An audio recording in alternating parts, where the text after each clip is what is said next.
We're in a crisis of crises. We're in a crisis of geopolitics as we move from a unipolar world of one global hegemon to a multipolar world of competing powers. We're in a crisis of economics as our elites hoard more and more wealth, immiserating the working and middle classes. We're in a crisis of nationalism as people turn to populists, authoritarians and fascists for simple answers to complex questions. We're in a crisis of ecology as the over-extraction of natural resources destroys the only home we have. The existential threat of nuclear weapons, global pandemic, high-speed population growth and collapse, digital disinformation and propaganda, the emergence of AI. We're in a crisis of complex and interlocking crises. Some call this the polycrisis, others the meta-crisis. But there's a better way to understand our crisis of crises. We're in a Seldon crisis. The Foundation Saga was born from a personal crisis. A young Isaac Asimov, on his way to a pivotal meeting with the formidable editor of astounding magazine John W. Campbell, had no story to pitch. Campbell was reshaping American sci-fi from its roots in pulp adventure stories to a harder-edged art form that took science seriously. Asimov found last-minute inspiration in his reading of Edward Gibbon's The Decline and Fall of the Roman Empire. If the greatest empire in Earth history could collapse, what would the decline and fall of a galactic empire look like? And more importantly, how could civilization rise again? This question became the seed for one of science fiction's most powerful myths. Asimov rewrote the genre of space opera to explore profound ideas of politics and history, and made the galaxy a mirror for the future of humanity. Asimov's answer to the question of civilizational collapse, the novum, or new idea at the heart of his story, remains perhaps the greatest high concept in all science fiction: the science of psychohistory. It was the science of human behavior reduced to mathematical equations. The individual human being is unpredictable, but the reactions of human mobs, Seldon found, could be treated statistically. Imagine we can predict the future state of human civilization in the same way we can predict the future state of a cloud of gas particles using a mathematical equation. But there are limitations. The human population must be on the scale of plus minus 75 billion for statistical patterns to hold, so this is only viable for a human civilization on a galactic scale. The resolution of statistical predictions is no greater than 3 generations. The human population must remain predominantly ignorant of the predictions, or they will feed back into the system. And predictions can only be made for the mass of humanity, not the individual. This is the science of psychohistory, combining the statistical modeling of mathematics with the insights of psychology to create a science of human history. Psychohistory predicts that the galactic empire will fall and 30,000 years of chaos will follow. But this can be prevented by founding a new civilization of pure reason, of science and technology, the first Foundation, who must be secretly guided by a second Foundation, who alone have knowledge of the science of psychohistory. All of this is predicted by Harry Seldon, the scientist creator of psychohistory, and the prophet of a new religion. It's one of the most alluring ideas in human history, that we can somehow see the future and avert catastrophe or prevent the fall of a civilization by communing with God, by sacrificing a goat, by reading the entrails or the tea leaves. For thousands of years, these powers were claimed by priesthoods whose arcane abilities to speak to the gods were bullshit. Nothing changes. What might a mathematical model of psychohistory actually look like? With a little helping hand from Gemini and Grock, here is an approximation of a unified model of psychohistory, which you'll also find on our latest t-shirt in the science fiction merch store. This is a differential equation of the kind used in economics, physics, ecology, and many other disciplines, so we're in the ballpark.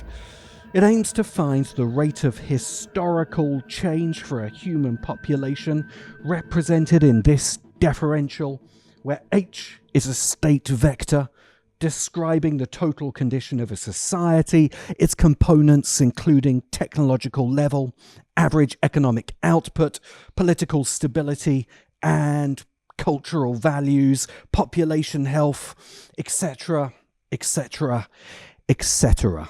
The axiom of mass action here embodies Asimov's first law of psychohistory. The laws of history can only be applied to very large populations, not individual actions. This part captures Asimov's second law of psychohistory, that the population being studied must remain ignorant of psychohistorical analysis, with omega representing the fraction of societal awareness of the psychohistorical model itself. Did I mention this t-shirt is in the merch store? Also, hoodies. Next, the core behavioral integrand is the product of three distinct functions: the cliodynamic function, which models population pressure, elite dynamics, and state authority; the network information function, charting the flow of information across the population; and the stimulus function, a measure of the potential of the population to respond to events; and finally, the stochastic perturbation or mule factor, a concession to the limits of determinism. Now, the problem with all of this isn't just that it's obvious bullshit, the kind of AI-generated vibe physics beautifully mocked by Angela Collier here. It's not just that this AI-generated equation is bullshit, it's that any mathematical model of complex human behavior is equally bullshit. But it sure is pretty looking bullshit, so you can buy it on a t-shirt in, that's right, in the merch store. Stephen Wolfram's principle of computational irreducibility provides one explanation for why psychohistory, or any science of history, is bullshit. Introduced in his 2002 book, A New Kind of Science, Wolfram's idea, greatly simplified, is that only small pockets of reality can be mathematically predicted. Most of reality is complex beyond the power of any equation or model to predict. This contradicts the prevailing orthodoxy of determinism, which states that all reality emerges from the initial conditions of the system. If we knew the initial conditions of the universe, we could model anything and everything. For the determinist, a science of psychohistory is at least theoretically possible. For a complexity scientist like Wolfram, it's an absolute impossibility. The determinist offers the same familiar certainties of all priesthoods, simply trading the whims of a celestial monarch for the cold, unyielding gears of a cosmic machine. We sought to escape a universe governed by a plan, and found ourselves in one governed by an equation. The ancient priest said your fate was written in the book of life by a divine hand. The strict determinist says your fate was written in the initial conditions of the Big Bang. Every action, every thought, every seemingly spontaneous choice was an inevitable consequence of prior events, a ripple in a causal chain stretching back to the emergence of space-time. Both views offer a totalizing explanation for everything. Both erase the terrifying chaos of true randomness. Both assure us that the story is already written, that we are merely playing out our assigned roles. The comfort is the same, only the author has changed. It's the same deep-seated need for an ultimate order, just stripped of personality and cloaked in the language of mathematics and logic. Determinism is God for nerds, and those who claim to be able to calculate the predetermined patterns of reality are our new priests and prophets. Isaac Asimov's Foundation and Frank Herbert's Dune are two visions of the same future. Foundation is the most influential science fiction saga ever written. Without Foundation, there would be no Star Trek, no Star Wars, and, worst of all, no Warhammer 40,000. Foundation is the story of a galactic empire that has stood for 10,000 years that will collapse into 30,000 years of chaos. Unless it follows the plan of Harry Seldon, 10 plus 30, set 40,000 years in our future. Warhammer is the galaxy that didn't listen to Harry. Frank Herbert's Dune is a direct response to and critique of Asimov's Foundation. Both works of science fiction chart the evolution of galactic civilizations. Both feature prophetic leaders, secret societies who believe they can see the future and guide humanity forwards. In Foundation, the science of psychohistory promises to lead humanity to a golden age. But in Dune, we see the true outcome of blind faith in priests and their powers of prediction as prophecy plunges humanity into a new dark age. Which is why Asimov never shows us the equations of psychohistory. Asimov doesn't create psychohistory because he has blind faith in determinism. Instead, in Foundation, Asimov establishes a dialectic between Harry Seldon's attempts to order the galaxy with his science of psychohistory and the terrifying chaos and randomness of true reality.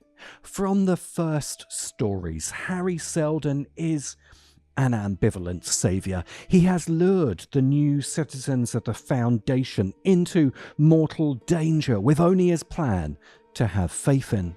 The science of psychohistory that predicts the mass is entirely derailed by one individual, the Mule, a human with inhuman powers. In the later sequels, Asimov eclipses his science of psychohistory entirely with the collective group mind of Galaxia. And finally, Asimov undermines the premise of Foundation entirely. History is not a complex system that humanity struggles to know.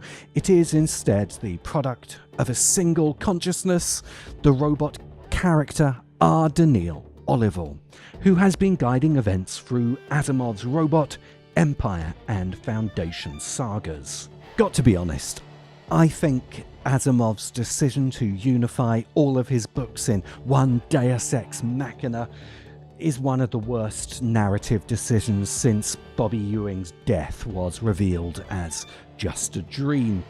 Until that twist in Asimov's universe, history is not only stranger than we know, it is stranger than we can know. If you've been watching the Apple TV show Foundation and are wondering where all of Asimov's wonderful ideas have gone, they're not in there. Asimov wrote Foundation to make pulp adventure space opera into serious hard science fiction. In a perverse twist, the makers of the show decided to turn hard SF back into badly written pulp space opera. We live in an era where high-concept, intelligent science fiction is smashing the box office, winning awards with Dune, Severance and Andor. Meanwhile, the dumbed-down Foundation is barely watched, and its few fans are really only tuning in for Lee Pace's bare chest. Turning Foundation into sci-fi for dummies doesn't work, because we aren't dummies. Foundation is a story about the impassive patterns of history, which the show reduces to space dictator versus space wizard snarling at each other. Some of the visuals are okay though, so I've put them to better use in this video. The failure of the Foundation show is a huge lost opportunity, because Asimov's Saga is the guide to civilizational crisis we needed in the midst of our ongoing Seldon crisis. The Foundation Saga is structured around the major crises faced by the Foundation. These crises are predicted by Psychohistory and the plan of Harry Seldon, hence they are dubbed Seldon crises. The crisis of anarchy sees the Foundation as an impoverished planetary colony, outsmarting its neighbouring warlords. The crisis of religion charts how the militarily underpowered Foundation uses religion as a powerful tool. The crisis of commerce narrates the emergence of merchant princes, and the crisis of empire pits Foundation against the empire that birthed it. Crises of anomaly, guardianship and purpose follow in later sequels.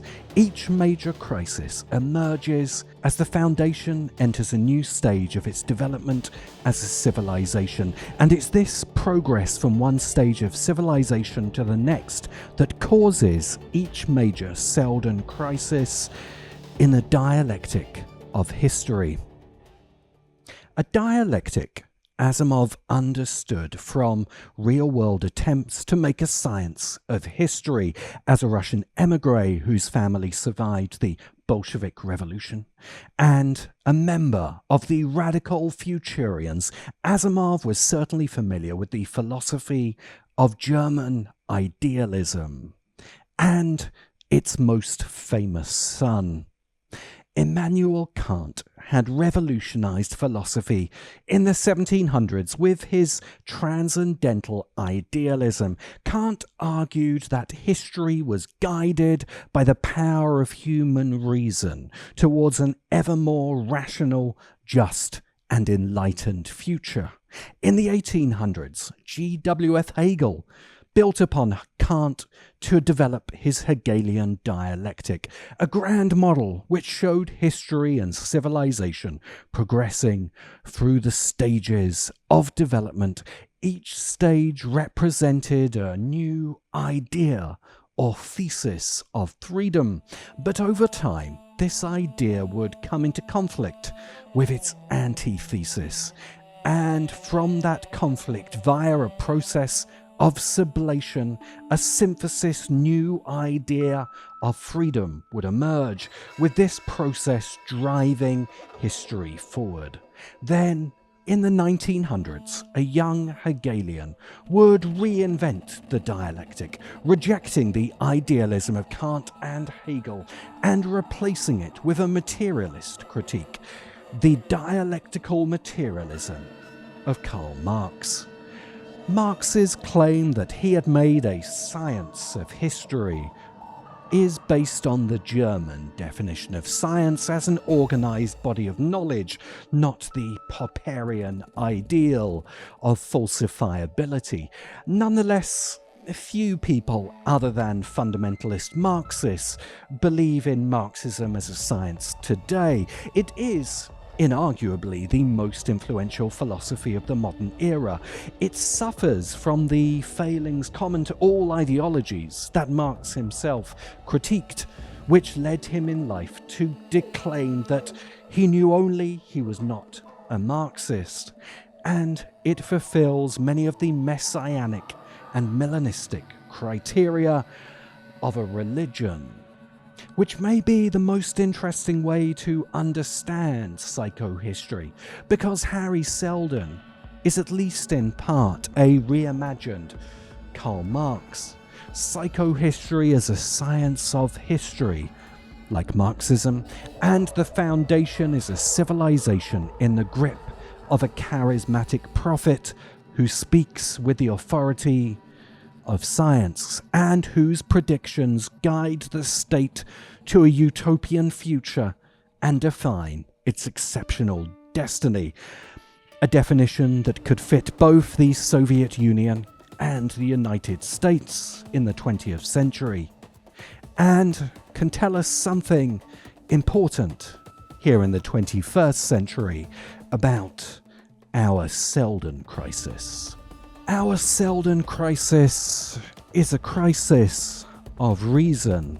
We have armed ourselves with unprecedented analytical power, yet stand paralyzed by the sheer complexity of the systems we have created. The very tools of reason we have honed to master the world now reveal its fundamental unpredictability. We build intricate models to forecast economic trends, climate change, and geopolitical shifts. Yet we are repeatedly blindsided by the equivalent of Asimov's mule, the unforeseen outlier, the black swan event, the eruption of the irrational that defies all reason.